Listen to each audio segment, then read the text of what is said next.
A mão de uma hospedeira de bordo ficou congelada no ar, erguida como se estivesse prestes a bater. Entre aquela mão e a sua mãe estava uma menina de 9 anos. O seu corpo pequeno tremia, mas a sua voz era firme e feroz. Não se atreva a falar assim com a minha mãe. Se tem perguntas, faça-as a mim.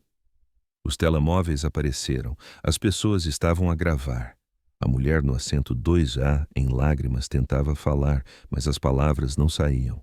A hospedeira, em choque, percebeu o erro terrível que tinha cometido.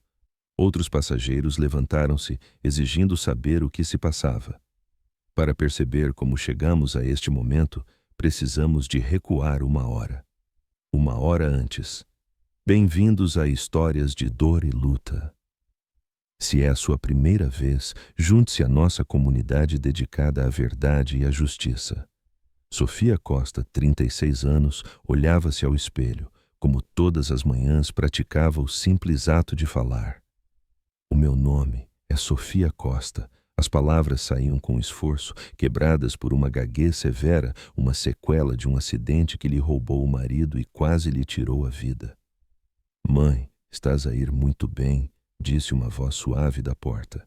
Era Beatriz, a sua filha de 9 anos, uma menina com uma maturidade forjada na necessidade de ser a voz da mãe.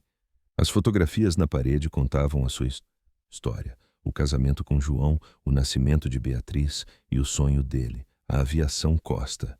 Depois, a manchete de jornal que mudou tudo. Empresário da aviação João Costa morre em acidente. 7 anos passaram. João tinha fundado a companhia, que após a sua morte foi gerida pelo seu irmão, Miguel Costa, e mais tarde fundida com um conglomerado maior. Sofia detinha 30% das ações, mas vivia discretamente, sem nunca usar o nome Costa para obter favores. Hoje, ela ia quebrar o seu maior medo, desde o acidente que não voava.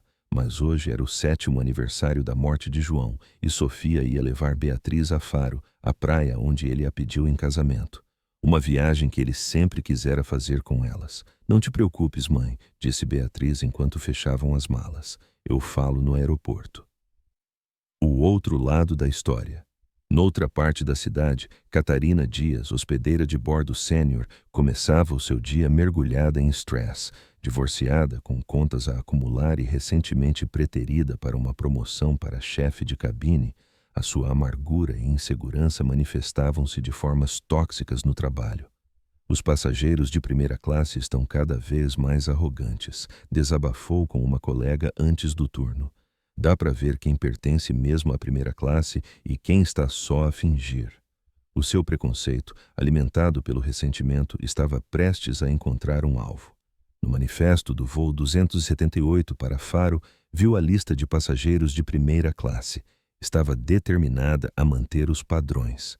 E a confrontação. No aeroporto, a humilhação de Sofia começou cedo. Tanto no check-in como na segurança, os funcionários ignoravam-na por causa da sua dificuldade em falar, dirigindo-se apenas a Beatriz, de 9 anos. Ignora-os, mãe, sussurrava a menina. A bordo encontraram os seus lugares na primeira classe, Bus A e 2B. Catarina Dias cumprimentava os passageiros habituais pelo nome. Bem-vindo a bordo, Sr. Almeida. Senhora Pereira, a sua água com gás, como sempre. Quando viu Sofia e Beatriz, a sua expressão mudou. Algo nela dizia que elas não pertenciam ali. Bom dia, posso ver os vossos cartões de embarque? Disse com um tom falsamente profissional. Analisou-os demoradamente. Estes são lugares de primeira classe. Tem a certeza que estão na cabine certa? Sim, estamos, respondeu Beatriz, firme. A perseguição continuou. Catarina questionou uma garrafa de água que Sofia trouxe do lounge, implicando que elas não tinham direito a estar lá. O lounge é só para passageiros de primeira classe. Nós somos passageiras de primeira classe, retorquiu Beatriz, a frustração a aumentar. Catarina afastou-se para fazer uma chamada e voltou com um ar de falsa vitória. A agente da porta de embarque diz que os vossos bilhetes foram comprados com um código de desconto, um desconto significativo. Então, são válidos, não são? Disse Beatriz. Tivemos problemas com upgrades fraudulentos, insistiu Catarina, ignorando Sofia que tentava explicar, a sua gagueza a piorar com o estresse. Desculpe, não a consigo perceber. A minha mãe está a falar consigo. Tende a ouvir, explodiu Beatriz. A ansiedade de Sofia transformou-se num ataque de pânico. Ela tremia, com dificuldades em respirar. Beatriz tentava acalmá-la. Mãe, respira, olha para mim. Catarina interpretou tudo da pior maneira. Ela está a ter um problema médico, vou chamar assistência. Ela não precisa de ajuda médica, precisa que a deixe em paz, gritou Beatriz, levantando-se. Sente-se, menina, ou chamo a segurança para te retirar do voo, ameaçou Catarina. A humilhação de Sofia, as lágrimas a escorrerem-lhe pelo rosto, foi a gota de água para Beatriz. Catarina virou-se para outra hospedeira, Ana. Liga para a porta, talvez tenhamos de desembarcar estas passageiras. Passageiros como o Sr. Almeida e a Sra. Pereira intervieram. Isto é ridículo. Estou a gravar isto. É discriminação. Sentindo que estava a perder o controlo, Catarina tomou a decisão fatal. Estendeu a mão para o cartão de embarque de Sofia. Preciso de confiscar isto. Sofia agarrou.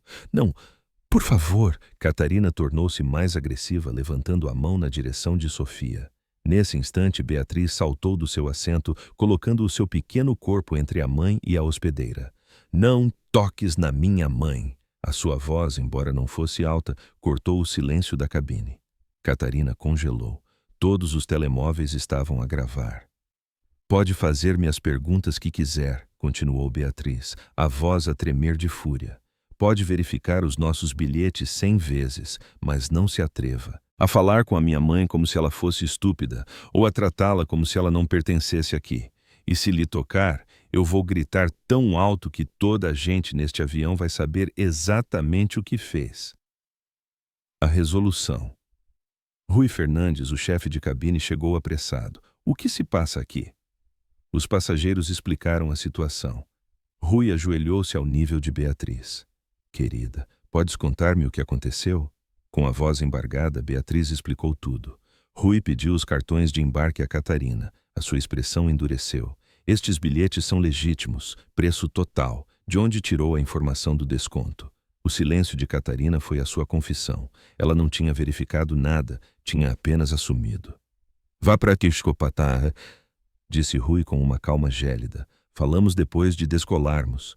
Virando-se para Sofia e Beatriz, pediu desculpas profundas.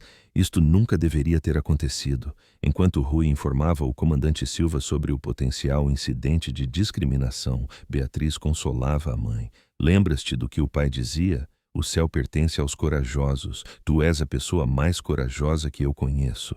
A menção ao pai fez o Sr. Almeida intervir. Desculpe a indiscrição. O seu apelido é Costa? Sofia assentiu.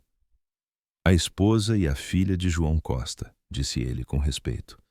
Conheci o seu marido numa conferência no Porto, um homem brilhante. A revelação espalhou-se pela primeira classe. A família de João Costa, o fundador da aviação Costa. Na Copa, Ana, a hospedeira mais nova, confrontou Catarina. Era a viúva do fundador da aviação Costa. Tu julgaste-as pela aparência. A cor desapareceu do rosto de Catarina. Rui informou o comandante Silva, que imediatamente pegou no telefone. Passem-me o Miguel Costa, a linha direta do CEO. O telefone de Miguel tocou. Ao ouvir o que se passara, a sua raiva era fria e focada. Mantenham o avião em terra. Essa hospedeira está despedida, com efeito imediato. A sua segunda chamada foi para Sofia. Isto não é sobre tratamento especial, cunhada, disse ele com firmeza. É sobre a decência humana básica que te foi negada. O João construiu esta companhia com base no respeito. Ela não precisava de saber quem tu eras. Merecia ser tratada melhor. O comandante Silva dirigiu-se pessoalmente a Sofia. Senhora Costa, peço imensa desculpa. O seu marido deixou um legado de respeito. Nós falhamos hoje com esse legado. Catarina foi escoltada para fora do avião. Ao passar por Sofia, sussurrou. Desculpe, eu não sabia quem era.